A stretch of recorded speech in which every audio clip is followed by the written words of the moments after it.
Full of water north of Fargo. The Cass County Sheriff's Office says 64-year-old Lori Nielsen of Harwood had to be helped from her car last night on the west side of Harwood. Look what she got into. She was later booked into jail on DUI charges. Crews spent the night and early this morning monitoring a dam that is in danger of failing in northern North Dakota. Pembina County officials confirmed that water breached the Bourbony Dam near Cavalier yesterday, and it started to break before the National Guard helped plug it with some 1-ton sandbags. 2 Black Hawk helicopters were called in because roads leading up to that dam were too difficult for the large equipment to get through. The Guard dropped 160 of those massive sandbags yesterday, and they'll continue that effort later today. And tracking those floodwaters in the Northern Valley, plus our forecast today, we have Lisa Green. Good morning, Lisa. Good morning. Well, we've been hearing about that dam for the last day or so, and maybe you wanted to know where it is, give you a little perspective of what we're dealing with here. So here's Cavalier. I've zoomed in on this area. Highway 5 running right along this flow here of the waters that eventually end up into the Tongue River.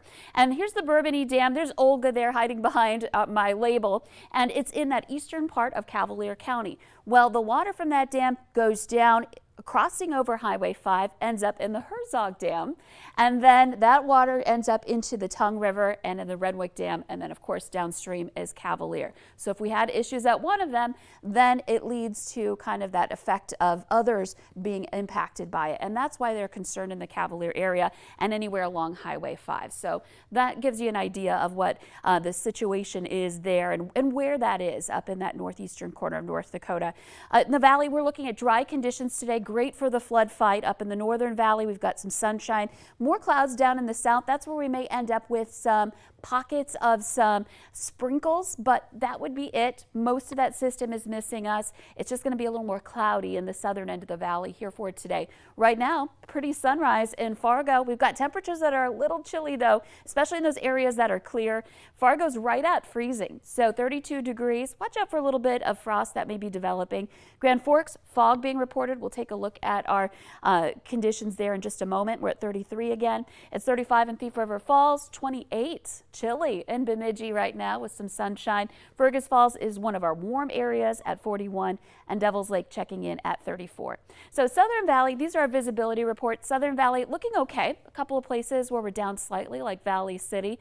But let's check up north. Again, it's that area right where we have all of that breakout flood water.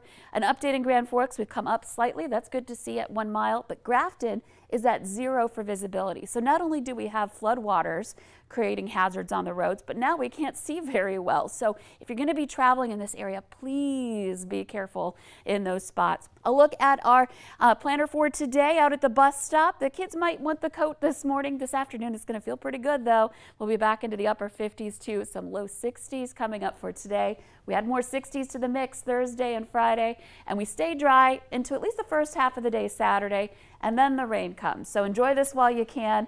It's just nice to have those warmer temperatures here. Even when we have a system pass through, we stay in the 60s. All right, finally getting those more spring-like temperatures. Lisa, thank you. It is now 6:54. Friends and family gathered for a prayer service last night for this missing Beulah, North Dakota teenager. Take a look at your screen. Tyler Schaefer was last seen around 3 Sunday morning walking near a church in Beulah. Anyone with information on his disappearance should contact the Beulah Police or your local law enforcement. More than 100 pro-choice advocates in downtown Fargo joined other protesters across the country last night to voice their concerns about the possible repeal of the nation's abortion law, Roe v. Wade. It comes after Politico leaked a Supreme Court draft majority opinion that would overturn Roe and Planned Parenthood v. Casey. Chief Justice John Roberts is confirming the document is authentic, but he's not sure how it was leaked. If the Supreme Court overturns Roe v. Wade, each state would have to decide the legality of abortion and under what conditions. Laws could vary widely state to state, with many indicating they would outlaw abortion in most cases. Minnesota could then become a destination for abortion services for women from other states if the Supreme Court throws out Roe. And the state's abortion providers are already preparing for a potential surge. Abortion would remain legal, at least for now, under a 1995 Minnesota Supreme Court ruling. Minnesota does have some significant restrictions in place, though, including a 24-hour waiting period and a requirement that minors notify both parents before they can get an abortion. But a lawsuit by abortion rights advocates that is due to go to trial next month seeks to remove those barriers. Anti-abortion activists argue if the Supreme Court overturns Roe v. Wade, it would be an important step toward protecting human life. A crash landing in southern Minnesota. First responders scrambled to the Mankato Regional Airport Monday night after a plane crash on the runway. Police say the pilot was the only person on board as he tried to land that plane. The pilot was hurt. No word, though, on the extent of his injuries. The attorney for a North Dakota photography company says the Glosser Images closing last year was a business failure, not an elaborate conspiracy. His statement comes in response to State Attorney General Drew Wrigley filing a civil action lawsuit against the business. Drew Wrigley's office has received more than 500 complaints during a consumer fraud investigation into that company. Wrigley says Glosser falsely blamed the closure on the pandemic and continued to borrow money while enjoying a luxurious lifestyle. Another large fentanyl seizure in Moorhead and 2 more people now in jail. Police stopped a driver early Sunday morning after an officer saw a car hit a median on Bellesley Boulevard.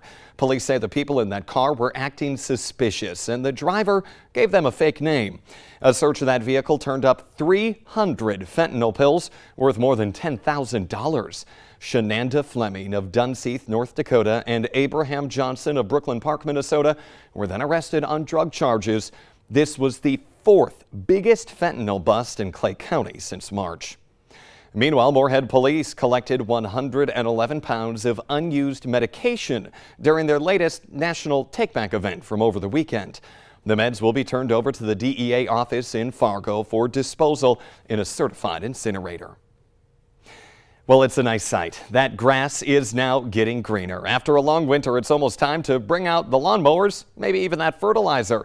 The Valley Today's JC Dodd joins us live this morning with the do's and the don'ts of lawn care as we are all itching to get outside and enjoy the green. Good morning, JC.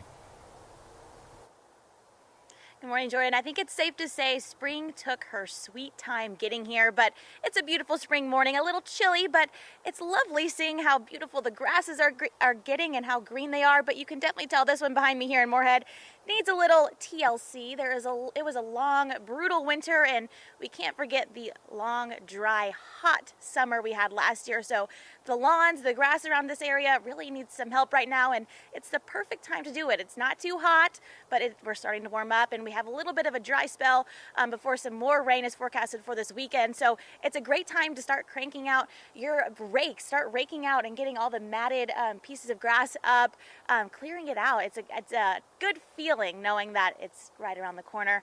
But I know one of my favorite things about spring is the smell of fresh cut grass, and usually it's about mid-May that the lawnmowers start getting cranked out. I love the smell of fresh mown lawn. That first mowing is just, spring is here. And then, of course, the other thing is planting garden, and it'll be fun to get those seeds in the ground, and pretty soon they're going to be sprouting. I think we're all anxious for spring this year. Very anxious, very eager to get those lawnmowers out, but for right now, you might want to hold off just a little bit longer, make sure the grass isn't too wet or anything. And Mr. Kinsler says the best idea is you want to cut it around 3 inches. The longer you keep that grass, the more healthy and more full it'll grow in your yard. All right, JC, I feel like you're calling me out just so people know that's my backyard in Moorhead there. Yes, I know it needs some work. So there's some fertilizer in the garage, JC, if you want, you can go for it. I know it needs the help. Reporting live in South Moorhead. I'll get on it right now. Okay, love it. Thank you, JC. Remember, the Today Show and CBS Mornings are just about to start, but the Valley Today, it rolls on. More live up-to-the-minute news and weather for you coming up on the CW. Otherwise, enjoy this sunrise here on this beautiful Wednesday morning.